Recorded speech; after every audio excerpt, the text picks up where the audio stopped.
0649. Imagine you're standing on the deck of a ship in the North Atlantic sometime in the autumn of 1726. The sky has gone the color of wet iron. The wind is screaming through rigging that was never meant to scream. Salt water is coming over the gunwales in sheets so thick you can't tell anymore where the ocean ends and the rain begins. The deck is tilted at an angle that no deck should ever tilt at, and every man on board knows what that angle means. Now picture one of those men. He's young, maybe 19. His hands are raw from the ropes, his coat is gone. Somewhere in the last hour, a wave tore it off his back, and he didn't even notice. He's clinging to what used to be the main mast, which is now a splintered stump because the upper third snapped off 20 minutes ago and took two of his friends with it into the dark water. He's whispering something. It's not a prayer, not exactly, it's a name. A name he learned from older sailors on his first voyage when he was 15. A name they only spoke in low voices when the wind started doing what the wind is doing right now. The next wave is the one that takes him. He doesn't fight it. He just lets go. Now zoom out. Pull back from that one ship, that one boy, that one storm. Picture the entire surface of the world ocean from above. The Atlantic stretching from Newfoundland to the coast of Africa. The Pacific so wide it has its own weather systems within its weather systems.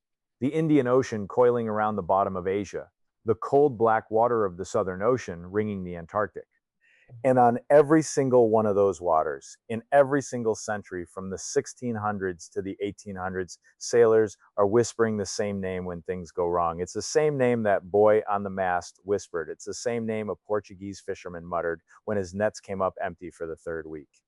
It's the same name an English captain spoke through gritted teeth when he watched his sister ship break apart on a reef he hadn't seen on any chart. It's the same name that gets shouted from the rigging when a sailor falls. It's the same name carved into the wooden bunks of merchant ships, into the lining of sea chests, into the gravestones of men whose bodies were never found. The name is Davy Jones, and this is the story of how humanity, faced with an ocean that could kill them anytime it wanted, built a god out of their fear of the deep, a god they didn't worship exactly, a god they didn't pray to, a god whose only job was to receive them when the sea finally won. The sea keeps what the sea claims, and what the sea claims goes to Davy Jones' locker. Before we can talk about why sailors feared the locker, we need to understand what it actually was. Because if you grew up on pirate movies, you probably picture Davy Jones as a specific character. A man with an octopus for a face, a villain with a crew of cursed sailors. That's a modern invention, that's Hollywood. The real Davy Jones was older, vaguer, and far more terrifying because he had no face at all. In the language of 18th century sailors, Davy Jones's locker was simply the bottom of the sea. Not metaphorically, literally. If you said a man had gone to Davy Jones's locker, you meant he had drowned and his body was somewhere on the ocean floor and it was never coming back. The locker wasn't a place you could point to on a map, it was the entire seafloor of every ocean on Earth. It was the universal grave. The earliest printed reference we have to the term comes from a novel called The Adventures of Peregrine Pickle, written by Tobias Smollett and published in 1751. Smollett was Scottish.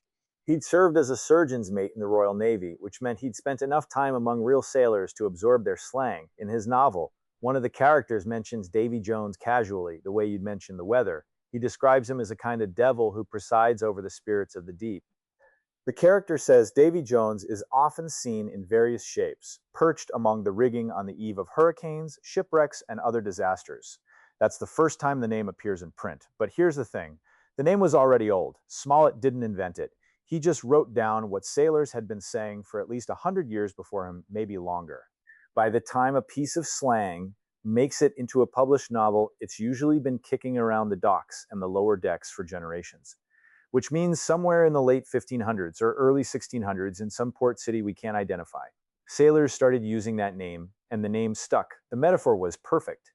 Every sailor on every ship had a sea chest at the foot of his bunk.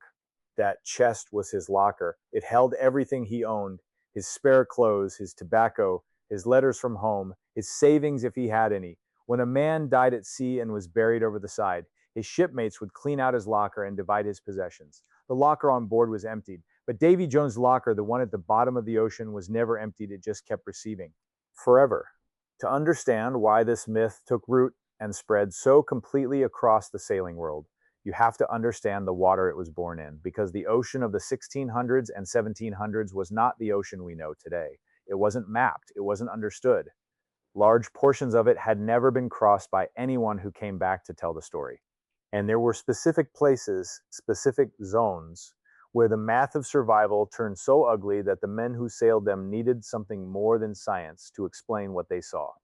The first of those zones was the Cape of Good Hope, the southern tip of Africa, where the cold water of the Atlantic meets the warm water of the Indian Ocean.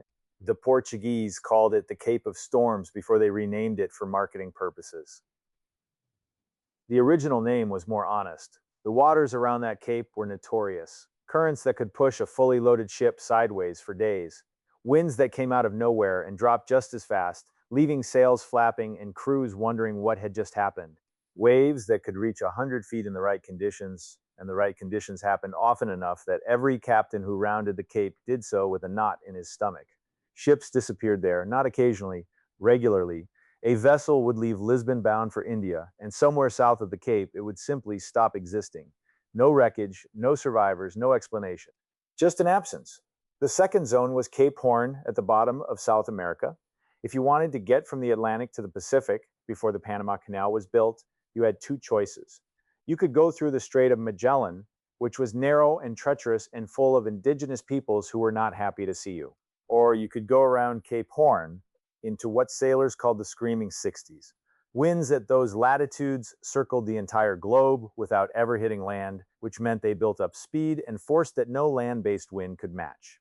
Ships rounding the Horn might spend weeks trying to push west against those winds, beating back and forth, watching their rigging shred and their men die of exposure. Some ships rounded the Horn in 2 days, some took 2 months, some never rounded it at all. The third zone was the Sargasso Sea, and this one was different.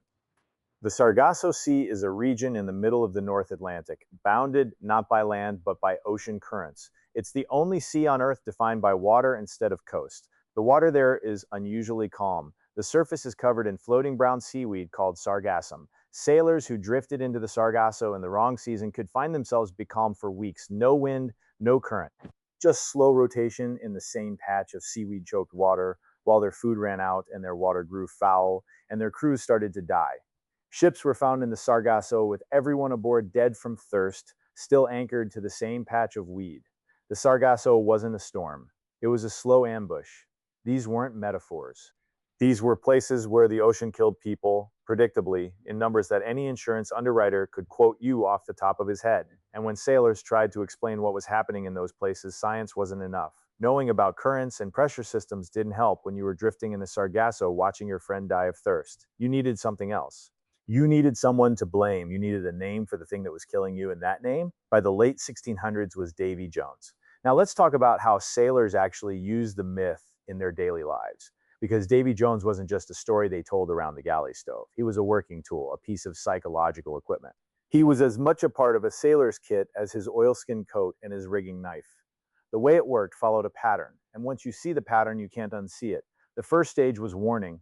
When a young sailor came aboard for his first voyage, somewhere in the first week, an older man would take him aside and tell him about Davy Jones. Not as a joke, not as a campfire story, as a serious briefing. The older sailor would explain that the sea was a living thing, that it had moods, that it could turn on you at any moment, and that when it turned, there was a presence beneath the waves who took the men it claimed.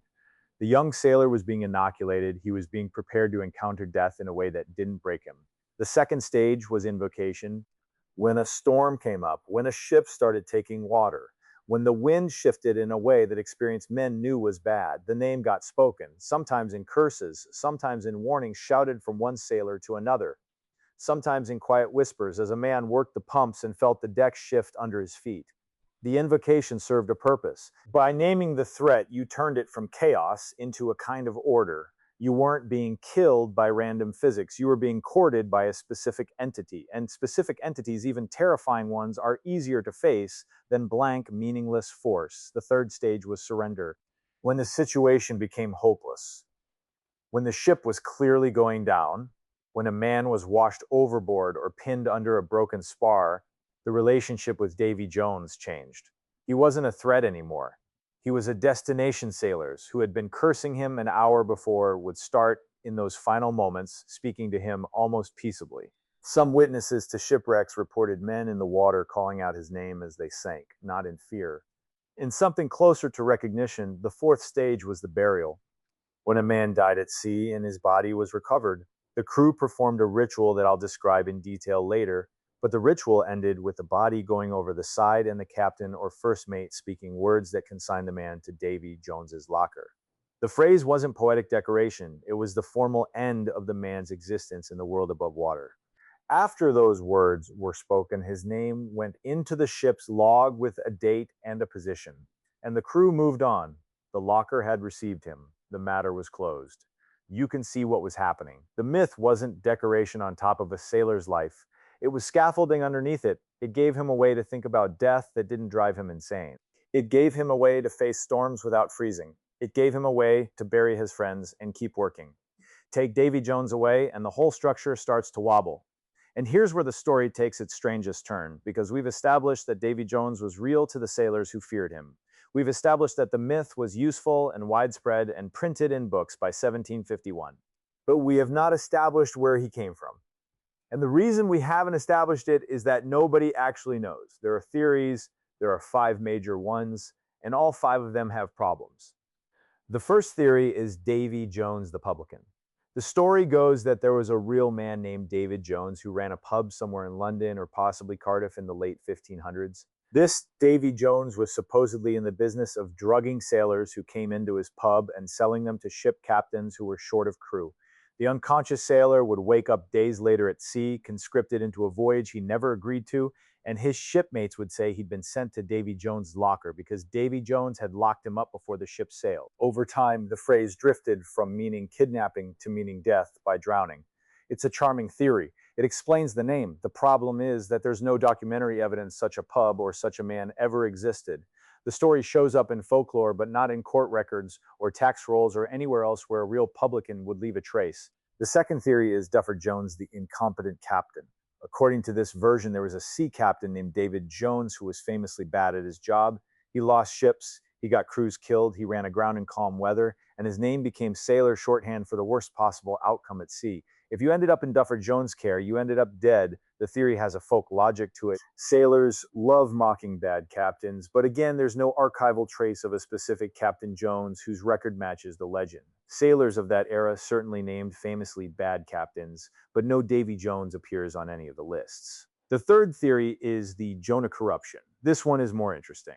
The biblical Jonah was the prophet swallowed by a great fish. After refusing God's command, sailors throughout the Christian world knew the story, and the word Jonah by the 1600s had already become sailor slang for a man whose presence on a ship brought bad luck. If you had a Jonah on board, you wanted him off the boat fast before he sank you. The theory goes that Davy Jones is a corruption of Devil Jonah, the devil's version of the original prophet, the dark twin, who instead of being saved by the great fish, was kept by it forever. Linguistically, this theory has more meat on its bones. The shift from Devil Jonah to Davy Jones is plausible in the mouth of an illiterate sailor, but there's no smoking gun. We can't point to a specific text where the transition happens. The fourth theory is the Welsh Saint David theory. Saint David in Welsh is Dewi Sant. He is the patron saint of Wales. He is also, in some traditions, associated with the sea and with protection of sailors. The theory goes that Welsh sailors would invoke Saint David Dewi when in danger, and over time, in the mouths of non-Welsh sailors, Dewi Jones became Davy Jones. The Jones part is supposedly a generic Welsh surname grafted onto the name to make it sound complete. The problem is that Saint David is associated with protection, not destruction. Why would his name become the name of the thing that drowns you? Unless the theory suggests the original invocation was a plea that gradually inverted into a curse. The patron of sailors became the receiver of sailors. The protector became the grave. The fifth theory is the simplest and the darkest. Davy Jones is the devil, just that. The devil who lives in the sea, the same devil who tempts men on land, but in his maritime form, his locker is hell, relocated to the ocean floor. This theory doesn't try to explain the name, it just accepts that sailors, when faced with an environment that wanted to kill them, gave the devil a seagoing alias. Davy was a common name, Jones was a common surname. Together they made a name that sounded like it could belong to a man you might meet, which was somehow more frightening than a fancy demonic title. The devil you can name is the devil who can take you. 5 theories, 5 candidates, and here's the twist. None of them are confirmed. There is no scholarly consensus. There is no document that proves any of them. The myth of Davy Jones, after 400 years of being whispered across every ocean on Earth, has no confirmed father. He was not invented by any single person. He was not derived from any single source. He emerged. He showed up in the language of sailors, the way rust shows up on iron left in salt air, inevitably slowly and from everywhere at once. And maybe that's the most honest thing we can say about him. Davy Jones doesn't have an origin because Davy Jones is the personification of something humans have always feared and never been able to map. He is the name we gave to the thing under the water, and the thing under the water was already there, waiting long before we had a word for it. Now let's compare Davy Jones to the other death spirits that sailors believed in, because he wasn't the only one. The sailing world of the 1600s and 1700s was thick with supernatural figures, and understanding why Davy Jones won the myth war tells you something about what sailors actually feared most. The first competitor was the Klabautermann. This was a creature from German and Baltic folklore, a small goblin-like figure who lived in the hold of a ship and helped the crew. He would warn of storms, he would pump water when no one was looking, he would knock on the hull to point out weak boards that needed repair. The Klabautermann was your friend. The catch was that if you ever actually saw him, it meant your ship was doomed. He revealed himself only at the moment of final disaster. So sailors who believed in him spent their entire careers hoping never to lay eyes on the creature who was helping them. The Klabautermann was useful, but he didn't take you anywhere. He just warned you of where you were going. The second competitor was the Flying Dutchman. The cursed ship doomed to sail forever, captained by a man who had defied God or the devil or the sea itself, depending on which version you heard. The Flying Dutchman appeared to sailors as a vision, a warning, a sign of imminent disaster. To see her sails on the horizon was to know that your own ship was about to suffer. But the Flying Dutchman wasn't a god, she was a ship, a haunted, eternal, terrifying ship. She showed up, she drifted past, she vanished. She didn't receive the dead, she just announced them. The third competitor was Mother Carey. She was a maritime spirit, possibly derived from the Virgin Mary in some twisted way, possibly from older sources entirely. Mother Carey was said to pluck drowned sailors out of the water and pluck them like chickens, preparing them for the cooking pot of the deep. The small storm petrels that flew low over the waves were called Mother Carey's chickens, and they were thought to be the souls of dead sailors transformed. Mother Carey was a folk figure with a kind of grim domestic logic to her. She processed the dead, but she didn't keep them, she just prepared them for whatever came next. The fourth competitor was Fiddler's Green. This was the sailor's heaven, a place of eternal music, free rum, women who never tired, and a fiddle that never stopped playing. Fiddler's Green was where good sailors went when they died, especially sailors who died on land after long careers at sea. But here's the catch. You could only get to Fiddler's Green if you died on shore, if you died at sea, if you went into the water. You didn't go to Fiddler's Green. You went to Davy Jones' locker. There was no overlap. The two destinations were mutually exclusive, which meant that every sailor who put to sea knew that if the worst happened, he was barred from the only heaven he'd ever heard of. So when you line them up, you see why Davy Jones won. The Klabautermann was helpful. The Dutchman was a warning. Mother Carey was a processor. Fiddler's Green was an escape that most sailors would never reach. Davy Jones was the only one of the maritime supernaturals whose job was to keep you forever. He promised nothing, he offered nothing, he just received. And in a world where most sailors expected to eventually die at sea, the figure who guaranteed reception had a kind of dark gravity that the others couldn't match. He won the myth war because he was the only one who was always there. Now let's talk about something that rarely gets covered in popular treatments of this subject. What actually happened when a sailor died at sea? Because the myth of the locker didn't exist in isolation. It was attached to a ritual. A specific, formal, deeply serious ritual that every sailing crew performed when one of their own died on board. The first stage was preparation, if the body was recoverable, and it usually was if the man had died from injury or illness rather than going overboard. It was laid out on the deck or in a quiet part of the ship. The man's possessions were gathered from his locker, his friends would clean him, change his clothes if there were clean ones to spare, and arrange him as if he were sleeping. Then they got a sail. The second stage was the sewing. Sail making. Canvas was tough, heavy, and expensive. But every ship carried scraps and worn pieces that could be repurposed. The body was placed on a length of sail, and the sailmaker, or the man who knew sailmaking best on board, sewed the canvas around the body. This was slow, careful work. The stitches were tight, the corners were sharp. The result was a kind of canvas coffin, fitted to the man, sealed against the water that was about to receive him. The third stage was the last stitch, and this is the detail that haunts. The sailmaker, when he finished the sewing, took his needle and put the final stitch through the dead man's nose. It was tradition, it was practical, it was both. The practical reason was to confirm that the man was actually dead. If he wasn't, if he was unconscious or in some deep stupor, the pain of the needle through his nose would wake him. But the tradition was deeper than the practicality. The last stitch was a kind of seal, a final acknowledgement that the man was crossing over. The sea keeps what the sea claims. And the needle through the nose was the receipt. The fourth stage was the ballast. A cannonball or a heavy chunk of iron or a few large stones would be sewn into the bottom of the canvas at the man's feet. This was to ensure that when he went into the water, he sank. A floating corpse was bad luck. Worse, it was undignified. The dead deserved the depths. The ballast made sure they got there. The fifth stage was the captain's reading. The crew would assemble on deck. The body sewn in its canvas with its ballast at the feet would be laid on a plank balanced on the gunwale. The captain or the first mate would open a prayer book. He would read the burial service, usually from the Book of Common Prayer if the ship was English, or the Catholic equivalent if it was Spanish or Portuguese or French. The crew would stand silent, the wind would pull at their hair, the ship would rock under them, and the words would carry the man across. The sixth stage was the plank. At the right moment in the reading, two sailors would lift the inboard end of the plank, and the body would slide down the outboard end. There was a pause, a moment when the canvas-wrapped figure was still visible against the deck, and then it was gone. The splash was small, the cannonball did its work. The man went down feet first, vertical into the dark. The seventh stage was the silence. After the splash, no one spoke for a moment, sometimes a long moment. The crew would stand at the rail, looking at the water. The captain would close the prayer book. Then someone would clear his throat, and the work of the ship would resume. The sails needed tending. The course needed holding. The dead man's locker needed to be opened and his possessions divided. Life continued.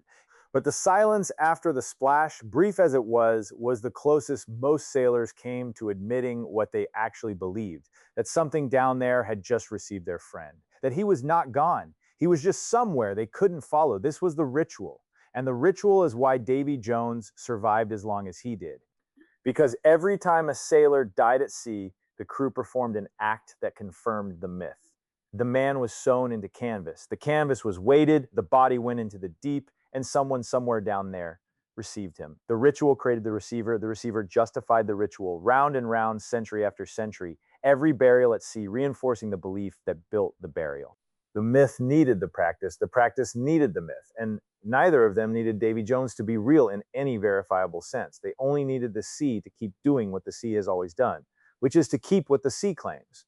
The beginning of the end for Davy Jones, like the end of so many old maritime traditions, came from technology.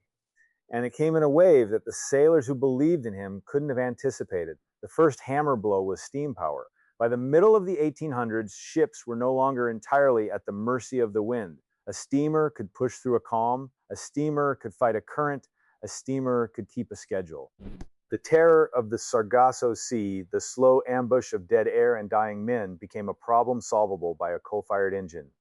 The Cape of Storms became a place you crossed with predictable misery rather than mortal dread. The screaming 60s around Cape Horn became eventually irrelevant when the Panama Canal opened in 1914 and ships stopped going around the bottom of South America entirely. Davy Jones didn't disappear, but his territory started to shrink. The second hammer blow was navigation.